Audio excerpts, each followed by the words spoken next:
comenzamos y hoy me acompañan unos invitados de lujo. Además que son muy buenos amigos, son excelentes profesionales y están vinculados a este tema que estamos hoy tratando. Una es Lisette González. Lisette ha sido corresponsal en no sé cuántos países del mundo, enviada especial. Ha tenido la fortuna de cubrir, eventos importantísimos en la historia contemporánea. Y además de todo eso es presidenta de la Asociación de Prensa Extranjera en Venezuela. ¿No es así? No, soy, muchas gracias, Milagro, gracias por esa presentación. De verdad que sí, siempre hemos sido muy buenas amigas. No, soy la secretaria general de la Asociación de Prensa Extranjera en Venezuela y sí, se ha incrementado el número de corresponsales aquí en el país y ya somos más de 100. Aparte de eso, la presencia de los enviados especiales cada vez que hay un acontecimiento de gran importancia en el país es impresionante. O sea, te quedas loco del movimiento que genera Venezuela. Y aparte de eso, el movimiento noticioso que estamos dando a nivel internacional. Y todos los días, cuando tú abres una página de un periódico a nivel internacional, siempre hay una noticia de Venezuela en el mundo. Igualmente lo están haciendo, las televisoras y los diferentes medios que existen en la actualidad, así como los medios de las páginas web. De verdad que yo misma me impresiono, porque cuando yo me fui a Nueva York como corresponsal, muy rara vez aparecía una noticia sobre este país, y entonces a mí me daba mucha rabia porque yo decía que había cosas muy importantes. En un país muy noticioso. Pero también tengo a mi lado a Manuel Covela, también compañero de Noticiero Venevisión. Manuel es el enlace y el que todos los días a través de esta alianza se encarga, junto a nuestros jefes, Marcos y Belkis, de pedirnos esos reportes para llevarle al mundo las noticias más importantes que acontecen en el país. Manuel, ¿ya estamos en cuántos países? Así es, Milagros, muchas gracias por invitarme a tu videochat. Y esta alianza informativa latinoamericana está conformada por 20 canales. Prácticamente la totalidad del continente está unida a través de este grupo de canales que comparten información a diario. Manuel, el sentido que tiene esta alianza, esta iniciativa que se hizo, es de que empresas de medios de comunicación trabajen en equipo a la hora de cualquier evento. Vimos lo del Papa. Venevisión estuvo allí en el momento en el que se esperaba entonces el anuncio de que había un nuevo Papa. Venezuela estuvo allí en acontecimientos importantes. Hasta ahora, ¿cómo se ha desarrollado la alianza? ¿Cuáles son, si se puede decir, los operativos más grandes que ha montado la alianza? Así es, a través de la Alianza Informativa Latinoamericana, todos los canales unen sus esfuerzos y sus recursos técnicos y humanos para llevarle a su público la mejor información justo en el momento en el cual se produce. Comparte todos los detalles informativos de los sucesos de gran importancia en todo el continente y también a nivel mundial. En el caso que tú acabas de mencionar, como fue la asunción del nuevo Papa, el Papa Francisco, a través de unos equipos de transmisión en vivo, satelital y también equipo periodístico, la Alianza Informativa Latinoamericana pudo llevar a cada uno de sus canales, a cada uno de los países que conforman esta alianza, todos los detalles justo también el momento en el cual salía el Papa Francisco, ya nombrado como sumo pontífice, al balcón de San Pedro, allí de la Basílica de San Pedro en Roma. Pudo llevar la Alianza Informativa Latinoamericana a 20 países al unísono en vivo, toda esa ceremonia que fue la asunción del nuevo Papa. Qué bien, es una manera de estar en tiempo real, tenerlos a ustedes a través de nuestras pantallas conectados con todos los acontecimientos que ocurren.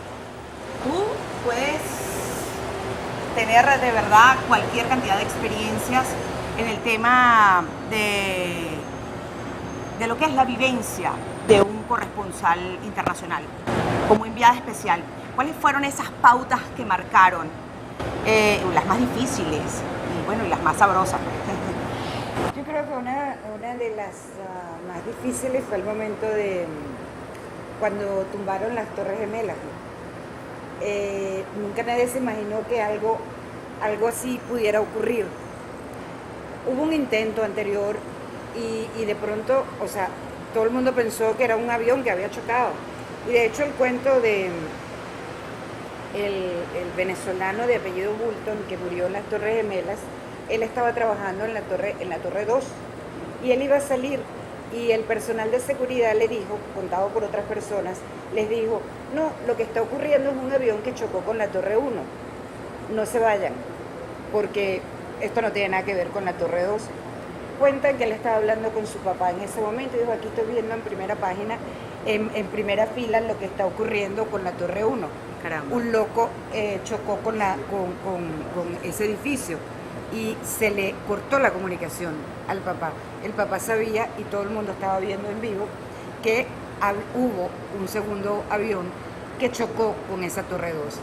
Fue muy difícil porque yo me fui a los hospitales, en los hospitales era, y todavía me acuerdo y me da muchas ganas de llorar, porque en los hospitales estaban todos los paramédicos, los médicos, con las camillas afuera, con todos los servicios de emergencia, esperando que llegaran los heridos, y no llegaban los heridos porque el que estaba ahí estaba muerto, muy pocos heridos.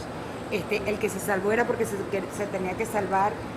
Hay muchísimos cuentos, muchos venezolanos que se salvaron porque fueron a comprar un jugo de naranja, un cieguito que se salvó y bajó 82 pisos con su perro. Y una de las más satisfactorias ha sido siempre la cobertura del Papa. Me ha tocado cubrir al Papa, me tocó cubrir a Juan Pablo II, que siempre dije que era mi guía espiritual, sigue siéndolo ahora también Francisco es uno de mis guías espirituales. El carisma que desprendía y que despedía Juan Pablo II es impresionante. Yo te puedo contar, por ejemplo, que yo estaba en Naciones Unidas un día y estaba cubriendo justamente para Univisión local, Univisión Nueva York, esa visita del Papa. Y después en la noche iba a hacer el reporte para Venevisión. Y entonces resulta que llegaron, estaban corresponsales, había periodistas de ABC, NBC, Telemundo, yo estaba por Univisión, que lo íbamos a hacer también a nivel nacional. Y entonces resulta que llegaban y me decían, yo no soy católica, yo me fui temprano, conocía el mecanismo de Naciones Unidas y agarré mi spot. Entonces llegaban y me decían, yo te compro ese spot, yo tengo no sé qué Expliquémosle a la gente lo que es un spot. Un spot es, hay un sitio que designan para que estemos los periodistas a la salida del Papa después de dar un discurso magistral como nunca, creo que uno de los pocos discursos magistrales que he escuchado en mi vida fue el de Juan Pablo II cuando el 50 aniversario de Naciones Unidas. Y cuando él sale de allí hay un espacio para los periodistas. Y entonces yo me fui temprano conociendo el mecanismo y agarré uno de los mejores sitios para poder entrevistar o por lo menos agarrar la bendición de Juan Pablo II. Llegaron los periodistas de diferentes medios y me decían, yo no soy católica, a mí no me importa, te compro ese spot, te compro ese sitio, yo tengo tantos millones de televidentes. Yo les decía, no importa, yo tengo tantos millones de televidentes, pero eso es una ciudad centroamericana, aparte de eso también voy a Venezuela en la noche. Entonces, la gente que me había dicho que no era creyente, que no era de esas religiones, cuando vio al Papa, el carisma que él despertaba, cuando lo vio, se le tiraron encima, se arrodillaron, le decían, su santidad, bendígame, en diferentes idiomas, diferentes nacionalidades. Y yo misma me quedé impresionada. Y del spot que yo tenía tan bueno, a mí me volaron.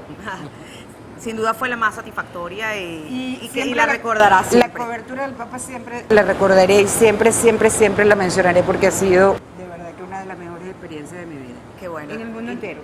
No lo dudo, porque a mí también me pasó algo así parecido. El primer día que comencé a trabajar en Venevisión fue el día del encuentro del Papa con los jóvenes de Juan Pablo II y creo que también está entre las experiencias más importantes profesionales que he tenido.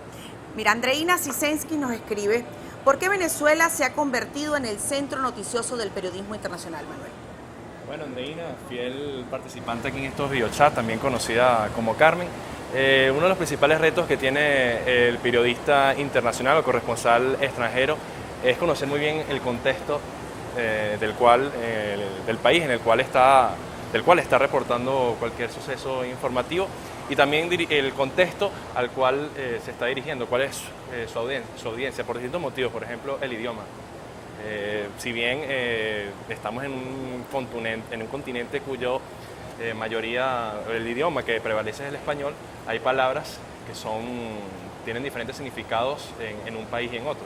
Entonces tiene que manejar muy bien el lenguaje, ser un tipo de lenguaje más universal o explicar bien el significado de cada palabra. Tú, por ejemplo, ahorita le acabas de preguntar a Lisette que explicara que era un spot. No todo el mundo lo entiende. Cuando tú te diriges a una gran audiencia, por ejemplo, en el caso de cadenas internacionales como puede ser CNN, ABC, NBC, cuya audiencia es muy grande y de muchos países, tienes que tener un idioma que se entiende en todo el mundo, en todos los países, y también explicar la situación de manera completa de lo que tú estás reportando. Quizás aquí en Venezuela entendemos todo lo que está pasando, pero en otro país quizás no sepan, por ejemplo, lo que es el control de cambio, lo que significa CADIVI. No en todas partes, aquí lo entendemos, pero no en todas partes del mundo lo saben, y hay que explicarlo todo con mucho cuidado para que la noticia que tú estás reportando se entienda de manera completa. Incluso los lugares. Cuando hacemos un reporte para Noticiero Venevisión, lo hacemos, estamos en tal sitio, ya llegó. Cuando lo hacemos para la Alianza, explicamos, estamos en el Palacio Miraflores, en la Puerta Este, que es donde se acostumbra a que se haga la formación y el recibimiento protocolar de tal mandatario.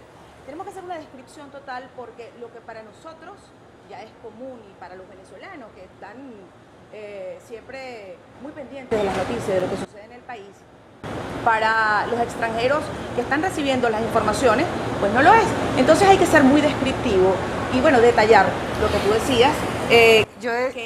Yo diría que utilizar un lenguaje universal, que es lo que hacen las agencias de noticias, que es lo que hacemos los corresponsales internacionales, es utilizar un lenguaje universal, porque no se olviden que la noticia cada vez más es más corta, tanto a nivel de televisión como a nivel de impreso, porque la gente lee, pero está leyendo una página nada más.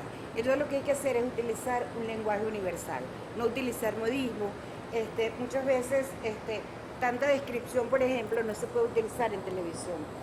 Trabajando en Univisión y trabajando en Telemundo también, cuando la época que estuve en Nueva York, tenía que usar ese lenguaje universal porque te dirigía, aunque era un idioma en español, por ejemplo, aunque era español, te dirigían lo que tú decías a otro público. Entonces tienes que usar el idioma español. Bien usado, valga la redundancia. Y cuando ese es el caso de CBS y ABC, pues ellos son en inglés, ellos tienen otro sentido, ¿no? Entonces ellos utilizan, pues, pero siempre hay que recordar que hay que utilizar ese lenguaje universal porque de verdad cada vez la noticia es más corta y cada vez te exigen que seas más conciso en el tratamiento del tema, porque la juventud está leyendo y está viendo internet y está viendo televisión, pero cuando las cosas son muy largas, como lo hacíamos antes, se aburren y te cambian.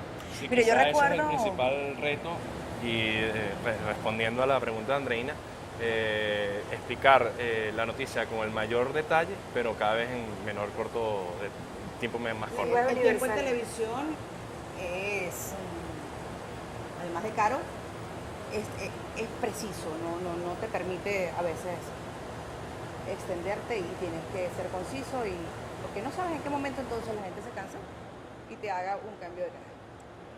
Yo recuerdo, hablando ahorita de los corresponsales internacionales, de lo que ha sido el incremento de los medios de comunicación del mundo en eventos electorales, en diferentes situaciones en Venezuela, que esto no era común antes, y aunque sí existían corresponsales de algunas cadenas, de las agencias de noticias, no era lo que vemos hoy en día. Hoy, para nosotros, cuando estamos en la calle, no es ya raro ver que estamos cubriendo con cualquier cantidad de agencias, de periódicos, de medios impresos, pues, de cadenas de televisión, coincidimos, ya somos prácticamente, un grupo. En el caso de mi fuente, que a veces me toca la parte de seguridad y defensa, pues siempre es muy seguida la noticia. Sin embargo, a mí me llama la atención y les cuento por qué. Cuando yo era corresponsal, hace ya unos cuantos años, en San Cristóbal y en la frontera, eran puntuales los casos y aquello significaba que, prácticamente para las ciudades ver llegar y reseñar y ver a los corresponsales internacionales era casi que paralizaba las zonas donde ocurría. Recuerdo dos casos ahorita. El de la captura de Justo Pastor Perafán, el narcotraficante, el gran capo de la droga, que cuando lo hicimos Noticiero Venevisión tenía la exclusiva, pero el tamaño de la noticia lo venimos a entender cuando empezaron a pasar las horas y comenzó a llegar tanta gente buscando información. Yo lo hice después de Nueva York.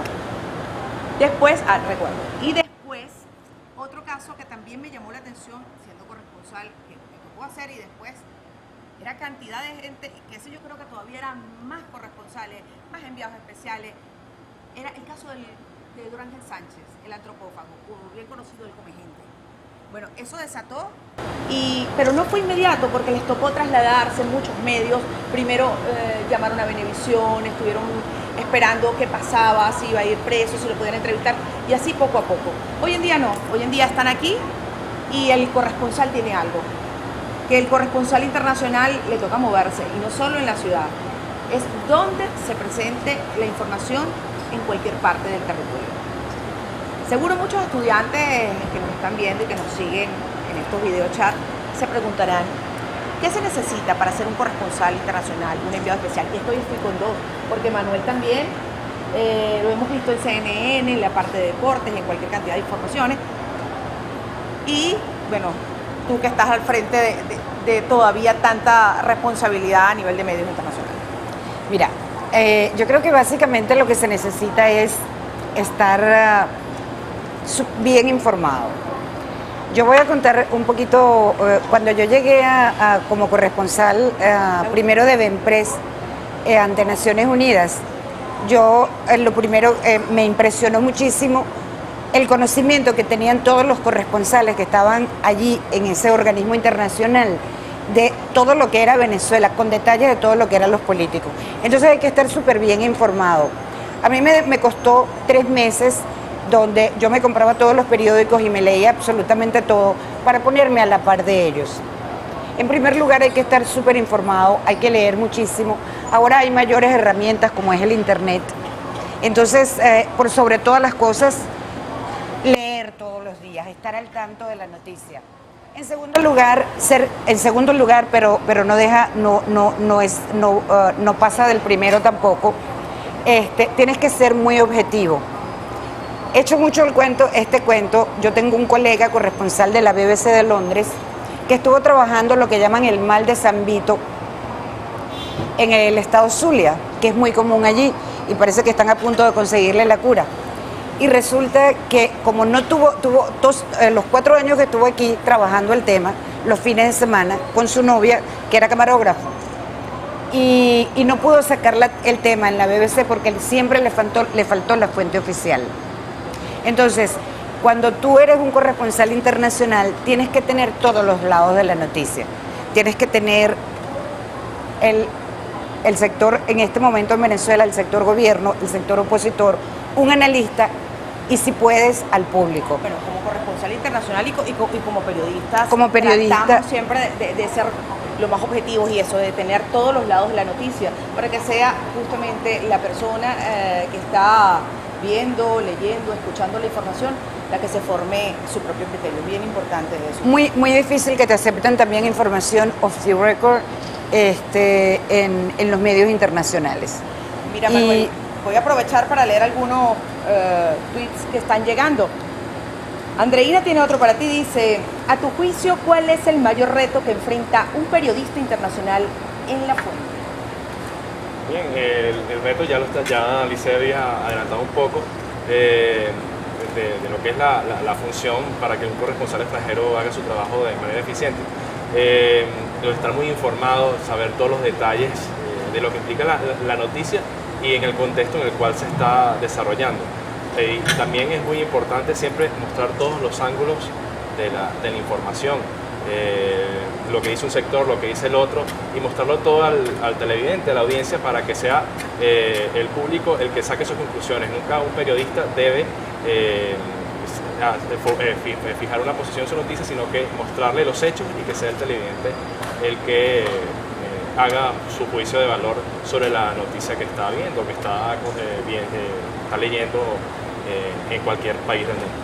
Además, el corresponsal internacional tiene que moverse. Y tiene que moverse porque todo lo que ocurre en el país tiene que cubrirlo, sea político, económico, social, deportivo, lo que pase. El corresponsal internacional que está destacado en Venezuela o en cualquier país está encargado de todo lo que sucede, tan solo en eventos especiales, eventos electorales. Se suman a ese corresponsal, a lo mejor otro equipo si están muy interesados. Y eso lo hemos visto aquí en No, pero las agencias internacionales aquí en Venezuela antes tenían 3 o 2 corresponsales. Y es impresionante, pero en este momento las oficinas han crecido y básicamente casi todas estaban ubicadas en el edificio en el Universal en el centro de Caracas, se han movido hacia el este de Caracas, hacia la Castellana, y ahora no son 2 o 3 corresponsales de las agencias que tienen televisión, que tienen radio, que tienen impreso, sino que ya son 10 corresponsales o 12 corresponsales por el flujo de noticias que tiene Venezuela, claro, precisamente. Pero el tema es que les toca moverse porque tienen a su cargo todo el país la completo, cobertura, pues, de todos los sectores y de todo el país. Ahora, se prepara el libreto. Desconectarse de la noticia y de la información, porque muchas veces las agencias internacionales tienen un solo periodista en un país. Si lo dice Manuel, señores, hay que creerle. Manuel está muy involucrado con el tema de los corresponsales internacionales. Más allá de la alianza, Manuel está involucrado, se puede decir, ¿no? Es muy difícil, quizás tú estás, por ejemplo, un sábado en la noche, y lo digo por una experiencia que me tocó de manera muy cercana, el sábado en el cual el presidente Chávez hizo su última alocución, en la cual él pues, está informando que tenía que ir a Cuba, porque tenía que someterse a una cuarta operación, y que a la postre fue su última aparición pública, en el cual momento él dijo eso. Era un sábado, si mal no recuerdo, a 8 de la noche, 10, entre 9 y 10 de la noche. 8 de diciembre, algo así. Yo estaba compartiendo una reunión con una corresponsal extranjera, señores, más específicamente CNN en español. La novia de Manuel es corresponsal internacional, así que además de la alianza y que Manuel lleva junto con otros jefes el enlace y está pendiente de todo eso, pues Manuel además tiene su corazón involucrado con un corresponsal extranjero, así que ese habla de corazón.